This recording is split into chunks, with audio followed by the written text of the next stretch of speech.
Rail के पटरी के पास से कीचड़ से लथपथ एक औरत सीधा पुलिस स्टेशन पहुंचती है, हाथ में एक कटा हुआ सर लेके। सभी देख के हैरान हो जाते हैं। एक लेडी कांस्टेबल तो डर के बेहोशी हो जाती है। हाँ दोस्तों, ये कहानी एक सच्ची घटना के ऊपर आधारित है। तो मैं हूँ संगीता, मेरे चैनल पे आप लोगों का दिल से स्वागत है। आज मैं लाई हूँ एक south Indian psycho killer movie Odela railway station, जो आप लोगों को बहुत ज़्यादा पसंद आने वाली है, बहुत सारे ट्विस्ट एंड ट्रॉमा लेके। आखिर किलर है कौन? कहानी की शुरुआत में चले जाते हैं 3 महीने पहले। हाल ही यूपीएससी क्लियर करने वाला आईपीएस ऑफिसर अनुदीप का ट्रांसफ़र होता है एक ऐसे गांव में जहां 3 महीने से नई नवेली दुल्हन का मर्डर हो रहा था। इसके पीछे का राज सुन के तो आप लोग हैरान हो जाओगे। क्या ये भी कोई कारण हो सकता है? अब कैसे हो रहा था और इसके पीछे कौन था, क्योंकि हमें आगे पता चलेगा। गांव में पिछले राती वेंकटेश और मधु की शादी हुई। वे लोग बहुत ही खुशी थे और इधर विवेक नाम का एक लड़का मधु से बहुत ज़्यादा प्यार करता था और शादी से पहले वेंकटेश को धमकाया भी था ताकि वो शादी ना करे। इनके सामने वाले घर में रहते थे और एक कपल जिन लोगों में हमेशा से झगड़ा चलता था, राधा और तिरुपति। राधा हमेशा से अपने पति के ऊपर गुस्सा करती थी और पीटती थी।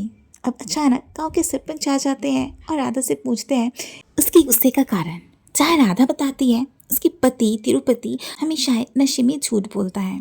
इधर विवेक जो मधु से बहुत ज़्यादा प्यार करता था, मधु की शादी होने की खबर से बहुत दुखी था, तो अपने दोस्तों के साथ दिल की बात शेयर करती।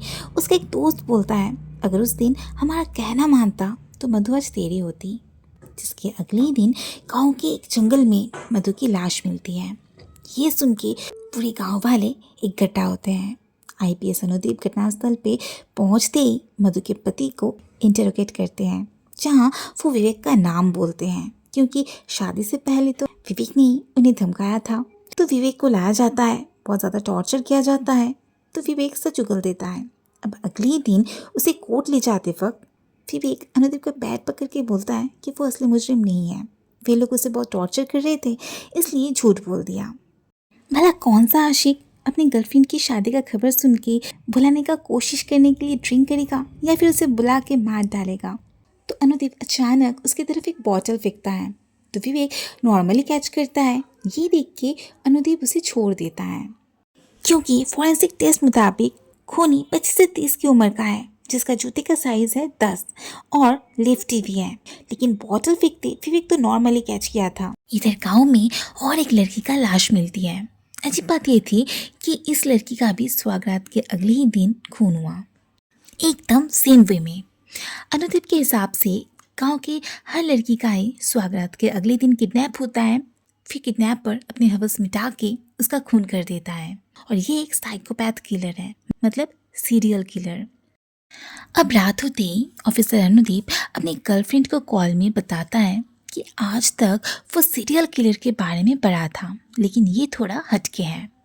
और तभी उसे फिर से डाउट होता है और क्राइम सीन में चला जाता है, जहाँ उसे मिलता है एक सुराग, एक फ़ोन जिसका बैटरी पूरी तरह से डाउन था। तो अनुदीप जल्दी से पुलिस स्टेशन जाके फ़ोन को चार्जिंग में देता है और थोड़ी देर बाद ही फ़ोन चेक करते ही एक वीडियो मिलती है, जिसमें किसी लड़की की चीखों की आवाज़ सुनाई देती है। कोई लड़की किसी से रहम की भीख मांग रही होती है और एक आदमी उस लड़की को धमका के उसकी स्वागत वाली डिटेल्स पूछता है, जो ना बताने के कारण से वो उसके ऊपर हिट करता है और अचानक उसकी चीख बंद हो जाती है। शायद हाथापाई में वीडियो ऑन हो गई थी, जिस वजह से ये सुराग मिल जाती है पुलिस को। अब पुलिस पूरा गांव के लोगों को वो वॉइस सुना के पूछताछ करते हैं। तभी चंदू नाम का एक आदमी बोलता है कि ये वॉइस तो फोटोग्राफर जैसे लग रहा है। तो फोटोग्राफर को पकड़ा जाता है, लेकिन उसका वॉइस मैच नहीं होती। उसका वकील आके बेल करवा के ले जाता है, क्योंकि प्रूफ के हिसाब से उस दिन वो आदमी गांव में था ही नहीं। जिसके बाद सरपंच पुलिस स्टेशन आके अपनी बेटी का शादी का इनविटेशन देता है, जहां अनुदेव उन्हें मना करते हैं कि ऐसी हालत में उनकी बेटी का शादी ना हो तो ही अच्छा है। जहां सरपंच बहुत ठाट बाट से बोलते हैं कि गांव के चुनाव में उनके आगे कोई खड़ा नहीं होता है तो उनके घर की तरफ देखना तो दूर की बात है, कोई कुछ नहीं कर पाएगा। अनुदीप के मना करने के बावजूद भी सरपंच धूमधाम से अपनी बेटी को विदा करते हैं, जहां पुलिस भी चौकन्ने रहते हैं। अब सुहागरात के अगले ही दिन वो अपनी सहेली को स्टेशन तक छोड़ने जाती है, जहां पुलिस भी उन पे नजर रख रही थी। और अचानक एक ट्रेन आती वो गायब हो जाती है और पड़ी रहती है उसकी बेहोश सहेली। और ठीक पहले जैसे ही किलर पहले अपनी हवस का शिकार करता है और मार डालता है, और तभी वहाँ पुलिस हमला कर देते हैं। लेकिन पुलिस पकड़ नहीं पाती, उसका पीछा करते हैं और अचानक अनुदेव उसको पीछे से शूट करते ही पकड़ लेता है। और दोस्तों, ये आदमी और कोई नहीं बल्कि चंदू ही था। उसे गिरफ्तार कर लिया जाता है। अब पुलिस स्टेशन में अनुदेव जब नहीं था तब सरपंच जाके बाकी पुलिस वालों को 10 लाख का घूस देके उसे ले जाते हैं। अनुदेव वापस आते ही वे लोग बोलते हैं कि उनका सैलरी बहुत कम है, तो पैसों के लिए सरपंच के हवाले चंदू को छोड़ दिया। जो सुन के ऑफिसर अनुदेव बहुत ज्यादा गुस्सा हो जाते हैं। जिसके बाद अनुदेव चंदू को ढूंढने जाने वाला था कि वहाँ राधा और तिरुपति आ जाते हैं और चंदू के नाम का सफाई गाते हैं और ये भी बोलते हैं कि चंदू निर्दोष है क्योंकि कुछ दिन के अंदर ही उसकी बेटी की शादी है। हम सच बोल रहे हैं, वो ऐसा नहीं कर सकता है। लेकिन ऑफिसर अनुदीप उन पे विश्वास नहीं करते हैं और बोलते हैं कि आप लोग शरीफ हैं, लेकिन बाकी सब लोग आप जैसे शरीफ नहीं होते हैं। इधर सरपंच चंदू को बहुत ज़्यादा टॉर्चर करता है, छोटे छोटे कट लगाता है। जिसके बाद राधा और तिरुपति सरपंच के पास आके चंदू को छोड़ने के लिए विनती करते हैं, लेकिन कोई फ़ायदा नहीं होता। तो वे लोग पूरे गांव वालों के पास जाके मदद मांगते हैं, लेकिन वहाँ पे भी कोई काम नहीं होता। इधर गांव में और एक लड़की का लाश मिलता है, मतलब चंदू भी असली किलर नहीं है। ये सुन के सरपंच आके पुलिस वालों को बोलते हैं कि आप लोग कैसे पुलिस वाले हैं, एक किलर को पकड़ नहीं पा रहे हैं। आपसे तो अच्छे किसान हैं, वे लोग कम से कम अपने खेतों को रक्षा कर पाते हैं। तो अनुदीप बोलता है कि हम लोग किलर को पकड़ ही लिए थे, लेकिन चकमा दे के वो भाग गया और चंदू फंस गया। जिसके बाद सरपंच जी राधा और तिरुपति को कुछ पैसे देते हैं चंदू के इलाज के लिए, लेकिन वे लोग नहीं लेते हैं और कहते हैं अगले इलेक्शन में ये खर्च कर लेना। अब रात होते ही ऑफिसर अनुदीप अपने गर्लफ्रेंड से इस केस के बारे में डिस्कस करते हैं, जहां उसकी गर्लफ्रेंड कहती है चलो हम लोग गाँव में ही शादी कर लेते हैं, तब तो किलर आएगा ही और तुम उसे पकड़ भी लोगे। जिसपे अनुदीप इनकार करता है क्योंकि ये बहुत ज़्यादा रिस्की था।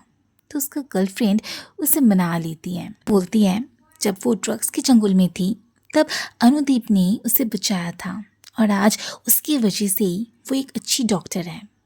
तो अगले ही दिन ऑफिसर अनुदीप मीडिया में ओपन चैलेंज करता है किलर को और कुछ दिन में ही अनुदीप शादी भी कर लेता है।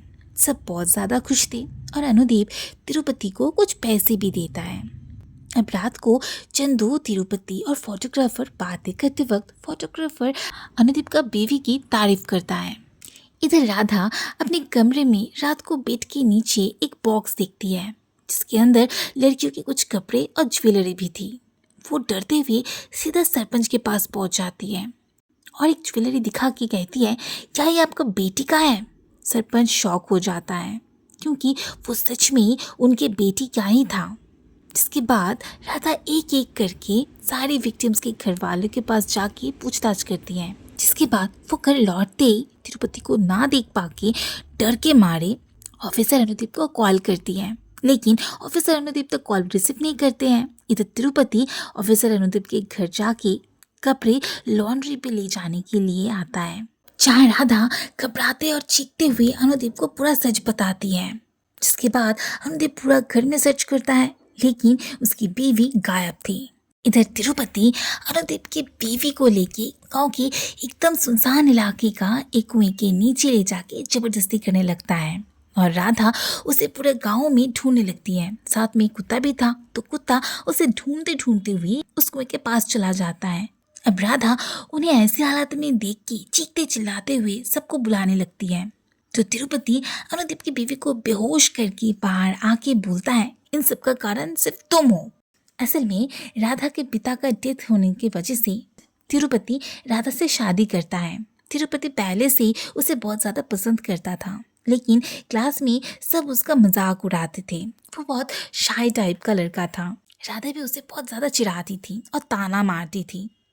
तो एक दिन तिरुपति एक कपल को स्वागत मनाते हुए देखता है।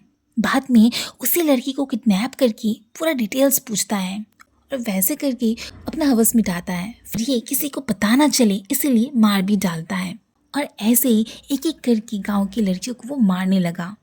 तो राधा ये सुन के शॉक हो जाती है और कहती है कि मेरे मजाक को तुम ऐसे लोगे ये नहीं पता था, तुम्हें ये नहीं करना चाहिए था और मेरे जीते हुए तुम और एक खून नहीं कर पाओगे, भले तुम्हें मारना क्यों ना पड़े। और तभी हाथापाई में तिरुपति राधा को धक्का देती राधा कीचड़ में गिर जाती है और बेहोश हो जाती है। और तिरुपति वापस कुएं के नीचे जाके अनुदीप की बीवी को मारने वाला था कि राधा पीछे से आके एक कुल्हाड़ी से तिरुपति का सर काट देती है।